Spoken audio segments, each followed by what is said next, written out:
Halo, dengan Bang Rivi di sini. Jadi baru aja nongol si Galaxy A34 5G. Nongol Maret kemarin sih ya. Ini merupakan smartphone mid-end terbarunya Samsung. Udah aku unboxing waktu itu, sayangnya nggak dapet charger ya. Udah kayak smartphone flagshipnya Samsung nggak dapet charger. Ya ini semua demi meminimalisir sampah lingkungan. Aku ini kan orangnya peduli lingkungan.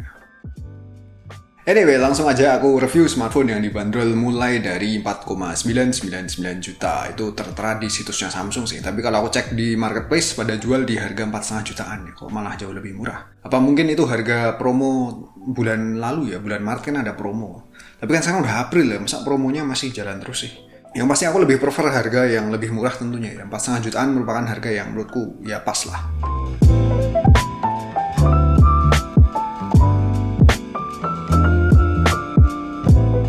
Desain bagian belakangnya maupun samping mirip kayak seri flagshipnya Samsung, Galaxy S23 Plus, mirip banget ya. Hal kayak gitu tentu menjadi daya tarik sih ya, karena kalau orang awam ngelihat smartphone ini sekilas, punya ini ya, punya Galaxy S23 Plus, wow, punya flagship ya.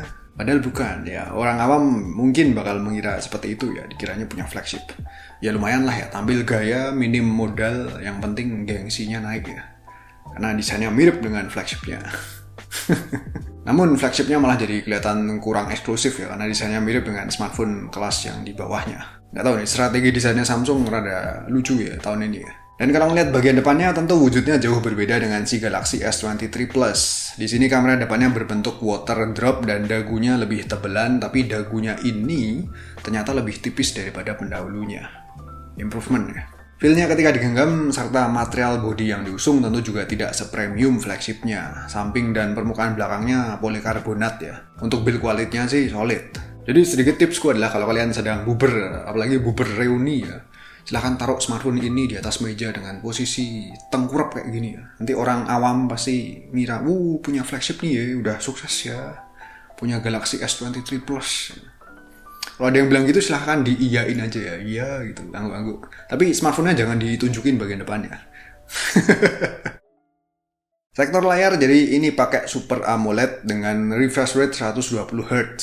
Peningkatan dari pendahulunya yang 90 Hz kalau nggak salah ya. Visibilitas di outdoor cukup dan konon kalau aku baca-baca di internet, glass layarnya ini pakai Gorilla Glass 5. Di situsnya Samsung nggak ada infonya soalnya ya.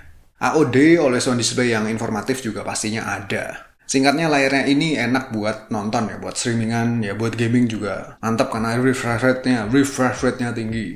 Fingerprintnya udah ini ya, udah in display ya. Kecepatan unlock-nya ya cukup gegas. Dan tak lupa ada face unlock yang reliable di tempat gelap, tetap bisa unlock dengan semestinya.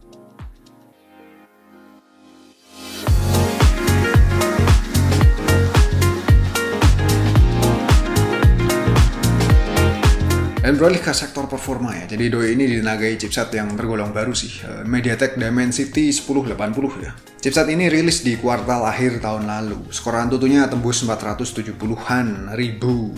Performa gamingnya bisa dibilang cukup mumpuni. Jadi kayak biasa aku jajal ini ya, game favoritku yaitu Wild Rift ya, push rank. Stabil di performance 60 fps.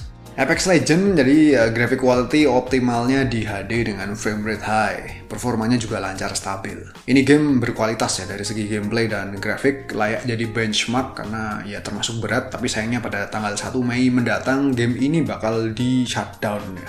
Jadi konon di masa depan si Apex Legends Mobile bakal dibikin crossplay dengan para user PC sama konsol, tapi embuh kapan ya. Habis itu Genshin Impact kadang suka starter di graphic quality low. Aku saranin mending main di graphic lowest aja tapi FPS-nya di set ke 60. FPS yang tinggi tentu lebih nikmat di layar dengan refresh rate 120 Hz yang ada di smartphone ini. Toh overall performanya ternyata malah lebih mendingan kalau pakai settingan grafik tersebut ya. Dan sedikit tipsku adalah kalau kalian pengen performa gamingnya lebih nendang lagi, silahkan lakukan yang namanya ini ya, aktifin alternate game performance management di sebelah sini, game launchernya ya, di game boosternya. Namun peningkatan suhunya tentu akan lebih meningkat, silahkan dijajal aja siapa tahu butuh ya. Intinya overall performanya terbilang kompetitif, peningkatan suhunya juga relatif adem, belum lagi dikombinasiin dengan UI-nya Samsung yang terasa fluid ya, satset.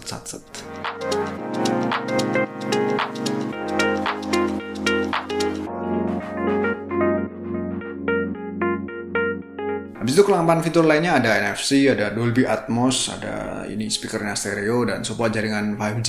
Ya, berarti ini future proof ya, tapi ya jaringan 5G sebarannya sampai sekarang juga nggak jelas progresnya.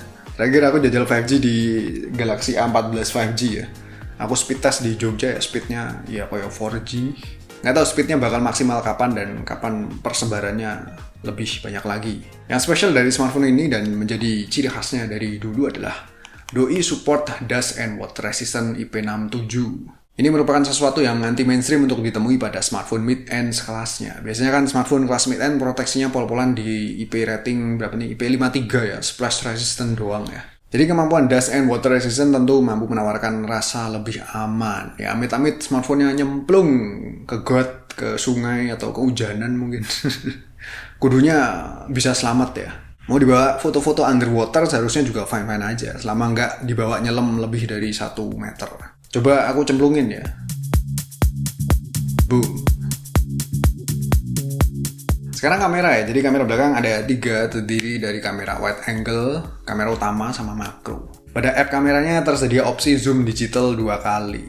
Jadi baik kamera wide sama kamera utama overall memberikan hasil jepretan yang mirip ketika cahayanya melimpah. Aku suka banget sama dynamic range-nya yang baik, intensitas post-processing-nya juga mostly pas. Opsi digital zoom-nya juga terbilang baik, sharpness sama detailnya masih oke ya.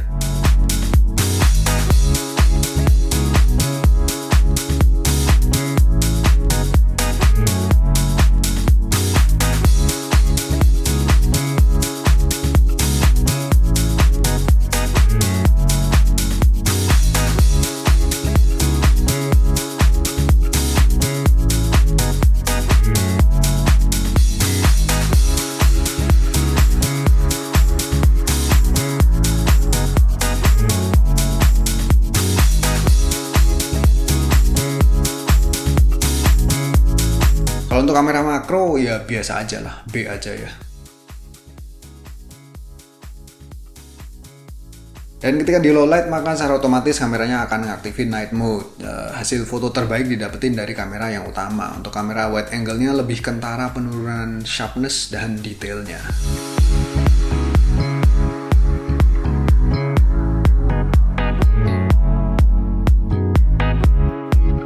Untuk kamera depan tingkat beautifikasi defaultnya aku rasa kurang agresif ya. Jadi kalau kalian butuh lebih kinclong lagi wajahnya silahkan di slidernya digeser lagi ya. Kemampuan low lightnya juga tidak sebaik kamera utamanya. Habis itu perekaman video, jadi bila pakai opsi resolusi yang FHD maka kamera belakang bisa rekam sambil gonta-ganti focal length-nya. Mau switch ke wide angle atau zoom ya tinggal disentuh aja pada saat recording. Stabilization-nya smooth thanks to OIS yang hadir di kamera utama. Namun bila resolusi UHD-nya diaktifin, resolusi 4K, maka stabilization-nya jadi aneh ya. Stabilization-nya tampak ini terdistorsi, goyang-goyang kagak natural. Ini kayaknya bug ya. Semoga segera di-fix pada sistem update selanjutnya agar lebih perfect. Dan opsi resolusi 4K UHD ini cuma available di kamera utamanya doang, sama di kamera depan. Tes kameranya si Galaxy A34 5G di Malioboro ya, pagi-pagi masih sepi. Pada puasa juga soalnya. Stabilization-nya jalan ya. Di FHD jalan.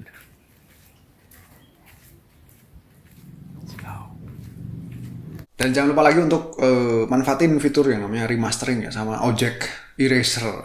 Remastering singkatnya bakal bikin foto jadi lebih instagramable ya colornya. Detailnya juga diimprove dengan sekali sentuh. Dan object eraser berguna untuk ngilangin objek mengganggu di foto dengan proses yang simple dengan hasil editan yang ya mostly lumayan lah.